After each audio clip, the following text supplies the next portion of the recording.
Hello and welcome to Backstage Buzz at the MAC, where you get the inside story and the art scene right from the directors and creators of the show, along with events hosted at the MAC. I'm Diana Martinez, and on this episode, I'm happy to welcome a lineup of three wonderful women who contribute their time and talents to the MAC in order to make it the place where culture and community really connect.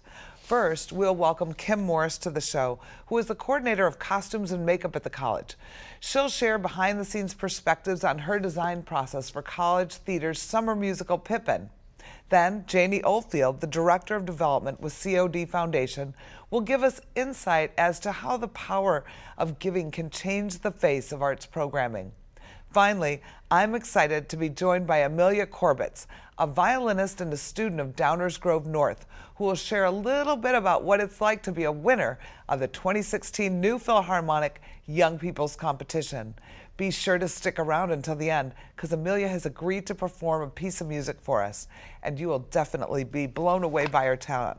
But first things first, Kim Morris has been with the MAC as the coordinator of costumes and makeup for just under 2 years. And she has made a huge impact in that short period of time. She works diligently on every college theater production, from the design and execution, and contributes her talents also to Buffalo Theater Ensemble shows, as well as the New Philharmonic operas. Her creative stamp can be seen on projects throughout the year, but it will definitely be on display in this summer's college theater musical, Pippin. So welcome to the show. Thank you. So they keep, I have to call you by your title, costume coordinator, but the reality is you're a designer. Yes. You are a costume designer, in-house resident costume designer. Yes. And you've been doing this for a while. Here for only about 2 years, yes. But then in the Chicago area for over 15 years, and then East Coast years before that. So it's been a while. Can you share with some of our audience some of the theaters you've worked at and designed for? Sure. In the city, it's been Chicago Children's Theater, Stage Left, Lifeline. I'm blanking now. Pheasant Run, I think.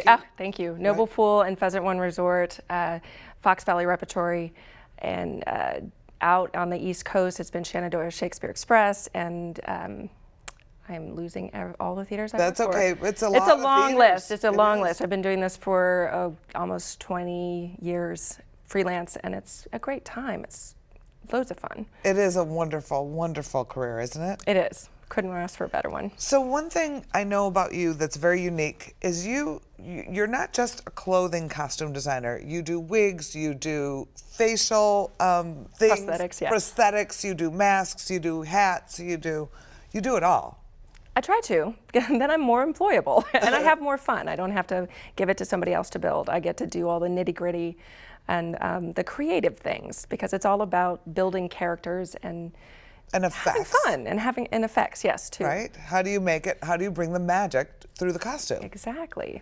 So Pippin. Yes. Talk to me about Pippin, because you can do that show in a variety of periods. Yeah, and they just did a revival not too long ago that's all circus, and that doesn't work with us. We actually just had our first meeting, and it's going to be set in 1940s, 50 kind of carny style. So if you imagine a neighborhood festival put together where this traveling group of carnival folk come to set up in a neighborhood festival, we've got that as our perimeter for the whole show.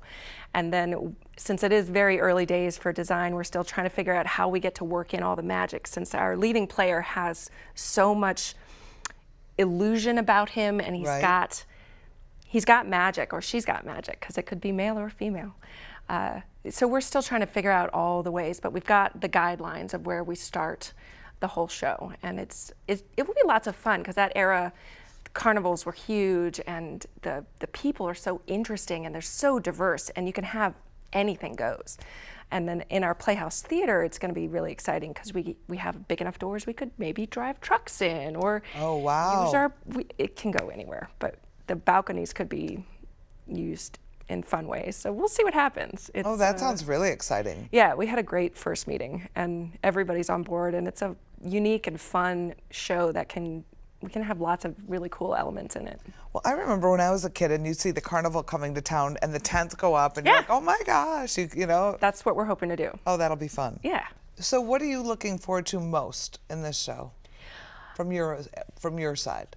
I actually love finding the cast, and because I can do all the design and we can say, yes, we want this person to be exactly this and that person to be exactly that, and that never happens because the actors themselves bring so much into it.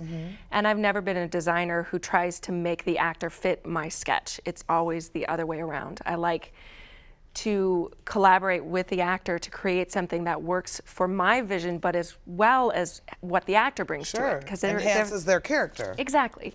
And that's the fun. That's why you get to meet and work with so many different people and making it all work together. So it's the collaboration with everybody, and the actors are the last little bit to throw in there. So I'm really looking forward to casting, which is soon. And that's why you're good at your job, because you're a good collaborator. Well, thank you. Thank you. And I have fun. That's the most important part, right? I think so. It is. Are there design challenges for this show for you? Oh yeah, there's a couple. There's, not to give too much away, but there's a time where we have a talking head. There are body parts that come flying in at different areas. There's a period at the end of the show where our lead characters get stripped of everything, and it's in the script. They should lose their costume, their wigs, their makeup. It goes away. So there's lots of fun changes and challenges, but that is what makes it fun. And since we're still trying to figure out how everybody's going to be used, the ensemble is always an issue. Not an issue, it can be a challenge just because they could end up doing 15 things in 15 minutes, depending on how we end up using them. So I love doing quick changes, and I love trying to figure them out. So that is a challenge I'm looking forward to.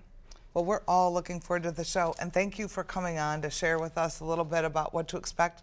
The show opens in July, yes? Yes, just after 4th of July. All right, well, we'll be there. Thank you for coming by. You're welcome. Thank you. College Theater's Pippin will run in the Playhouse Theater on Thursdays through Sunday from July 6th to the 16th.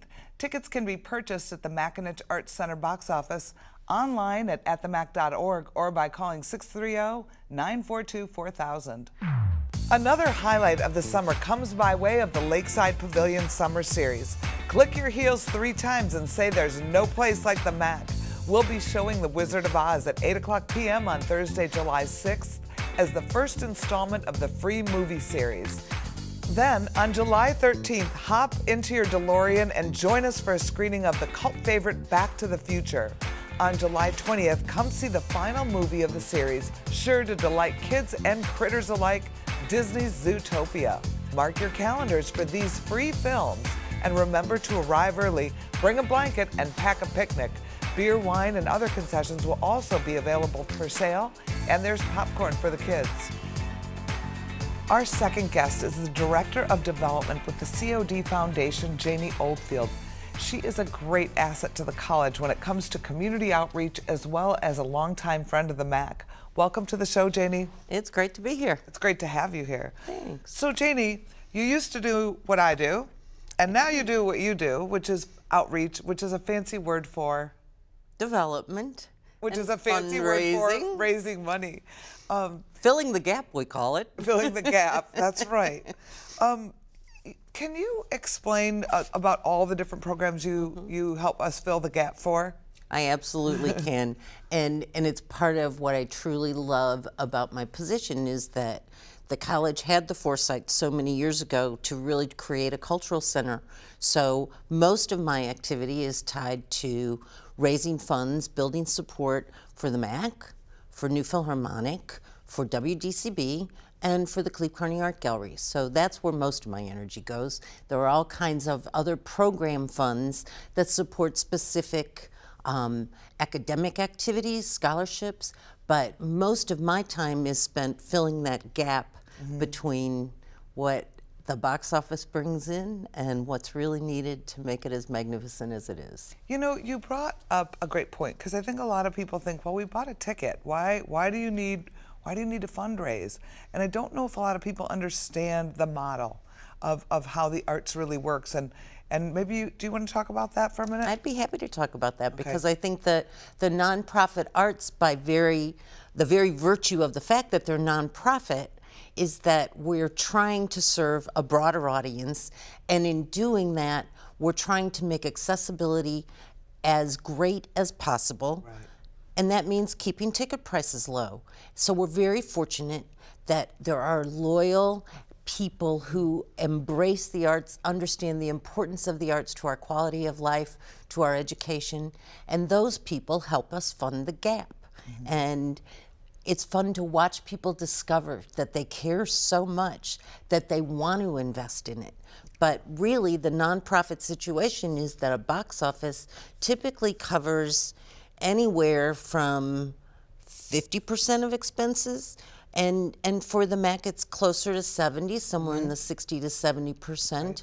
But that leaves a large chunk that does come through grants and foundations, but the core of what we need comes from individuals, and we are so fortunate that there are people that want to Very lucky. contribute to keeping it as wonderful as it is. Well, and I think what a lot of people don't understand too is like, why are there ticket fees? Just put it in the price of the ticket. And what they don't understand is every dollar that comes in for a ticket, a big percentage of that goes to the artist.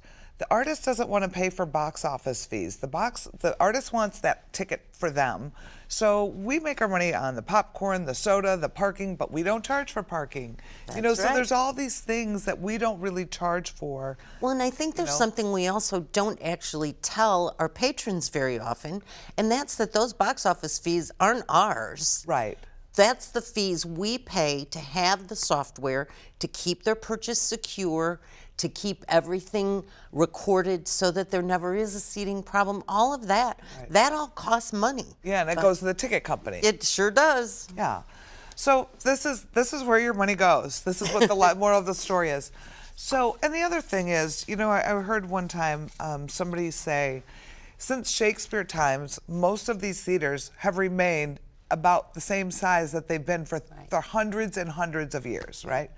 So the acting prices go up, the music goes up, everything goes up, the scenery goes up, the labor to build the show comes up, everything has gone up, but the amount of seats stay the same, don't right? change. Right? So That's you're right. still trying to support all of these expenses that inflate over the last 50 years with the same number of seats. And there's another reason why it's difficult in the arts to always break even. We can't just bring in 5,000 people to cover the cost. No, you know?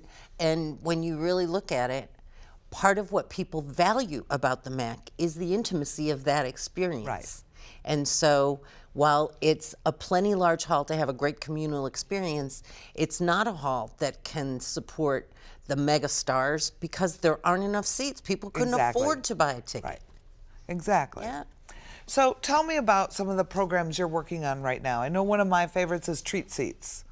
Treat Seats is the product of a vision from a MAC director who said, I have a dream, and a donor came along who wanted to invest in helping us subsidize tickets so that those who had no ability to actually pay for a ticket could still have access to live performances. And in particular, that's children and families. And so many of us in DuPage County are so fortunate. This particular donor has a long background in arts education and really embraced the fact that there are children who will connect with the arts if we just create a pathway. And that pathway was created with an endowed fund, so it will always be there, that's called MACtastic Treat Seats, tickets for kids and families. And for all of us who work at the MAC, what a thrill it is to realize that a young person is experiencing something. They just glow when they realize there are real performers on the stage. This isn't a movie. And to be able to provide that opportunity to hundreds every year, and not only children, their families. Right, and some seniors and sometimes. some seniors. Certainly anyone who's on a fixed income and really has no ability for access, and veterans, I believe we've included helped. with the fund. And this particular donor was very gracious about saying, yes, it's not only for children. It's for people who have an opportunity to connect but would never make that happen if we weren't able to subsidize a ticket and let them experience the joy that comes with a live performance. It's a once-in-a-lifetime experience. Well, and for those of you at home, basically what we do is we ask people to sponsor a child, an underprivileged child or a senior or somebody who's going through a bad time in their life, like through bridge communities, and we give them tickets to come see a live show and try to escape some of their problems for a while. And it's easy for those of us who are a little bit more fortunate to do that. It is. We can make a donation at the box office, at the MAC. We can go online to atthemac.org, and up on the top right, there's a little button in the taskbar that says support. And when you click on that support button, there's a purple donate button right there. So tell me what other programs you're doing right now, like for New Phil. Are you doing anything special for New Phil right now? You know, New Philharmonic was just named the Professional Orchestra of the Year by the Illinois Council of Orchestras. Which is so exciting. I know, you well know this. So exciting, but now everybody knows. Now, now our so viewers true. know that. And it is a tremendous honor, and to be cited around the state is so thrilling. So at this moment, we're doing a little campaign for people to invest in the fact that we have an award-winning orchestra. Right. And that orchestra provides so much musical enjoyment, but also so much arts education, so much an ability for the community to connect with the artists, because it's our very own New Philharmonic. They're here, they're in residence with us, and imagine if we didn't have them. We'd probably have you booking 1 or 2 orchestras a year, and we have the opportunity to hear the orchestra 5, 6, 7 times a year.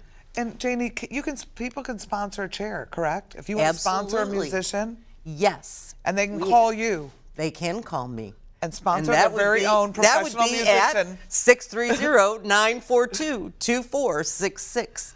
We started a chair sponsor program last year, and we started with a group of loyal donors who wanted to sponsor a chair. So actually, you're not sponsoring the musician, only from the standpoint that we're not applying those funds directly to.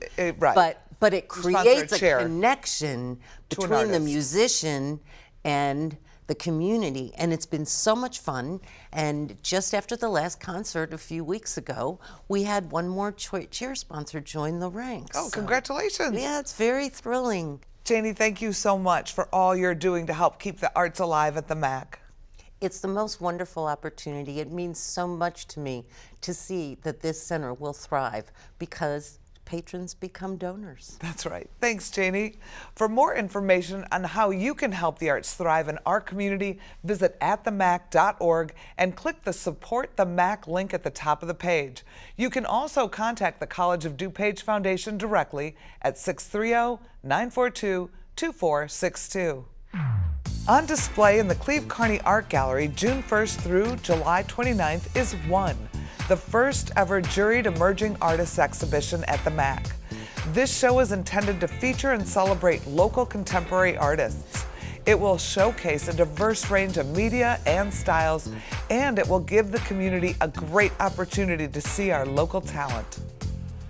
Every year, the New Philharmonic Orchestra holds a competition for young musicians in which they're given a chance to be selected to perform alongside the New Philharmonic Orchestra. I'm delighted to welcome Amelia Korbitz to the show. She's the winner of last year's competition, who recently performed at the New Philharmonic Encore concert.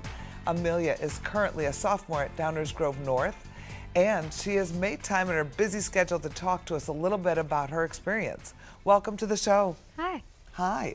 So Amelia, tell me, how long have you been playing? So I started when I was 4 and I'm 16, so I've been playing for 12 years. I wanted to play when I was 2, but my parents thought that was a little bit early, and they really wanted me to learn piano, but when I was 4, they finally decided that I could learn violin. At 2, you wanted to play the violin? Yeah.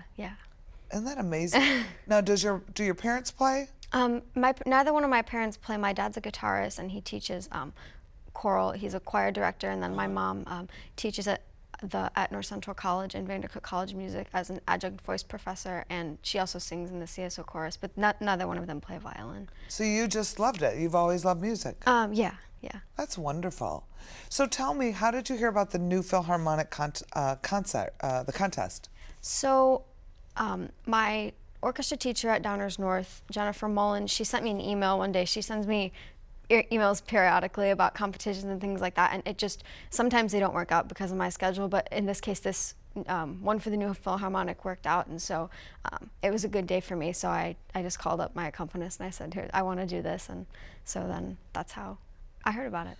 And so you auditioned for the maestro, or? Yes, the only person in the room that listened to me was the maestro, and then after I played, he talked to me a little bit about my future and things like that, and then that was that. So did he give you good news about your future?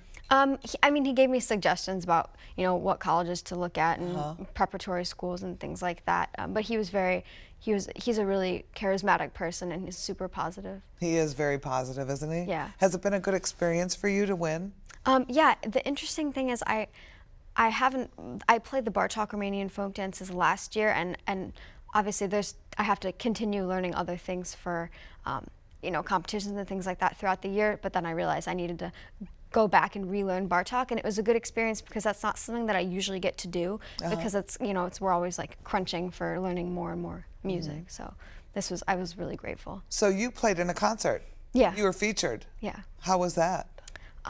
It was a lot of fun, actually. It was really, like, how sometimes you're about to do something that you've never really done before, because this is the first time that I've played here as a soloist and things like that. So it was really special because my family was there, and I felt good about the performance, and it was just a lot of fun for me. And you got to play on the day David Taylor, who's the concert master of the CSO, played. Yes. So you were in good company. Yeah, he's incredible. So now you can say you played with David Taylor. Yes. And an orchestra. Yes.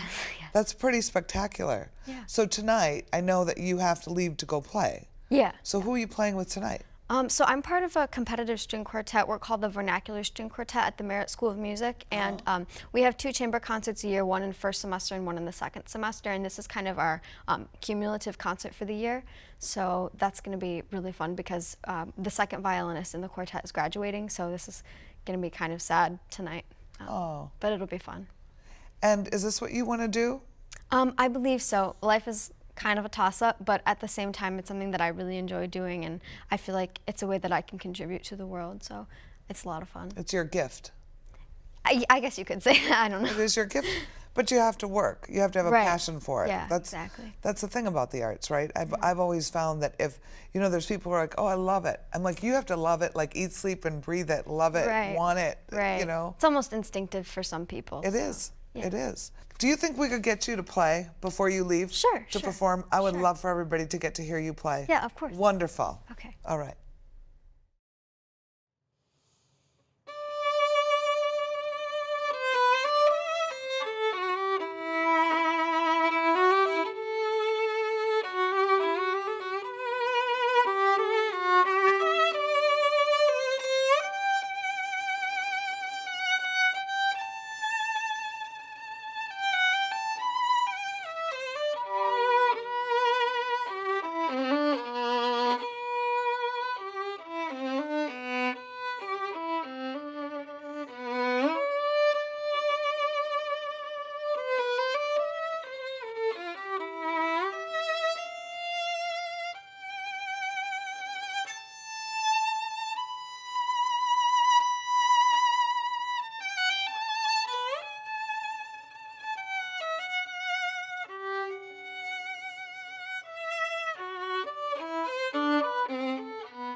Bravo. That was wonderful. Thank you. Now we see why you won the contest. That's a lot of work. Yeah. How long did it take you to memorize that one? Probably about 3 weeks or so. I bet. Yeah. Congratulations, and thank you so much for Thank being you. here. For more information on future programming or events, please call the box office at 630-942-4000 or visit us at atthemac.org. On behalf of the McAninch Arts Center and the College of DuPage, I'm Diana Martinez, and thanks for watching. We look forward to seeing you at the theater and next time on Backstage Buzz.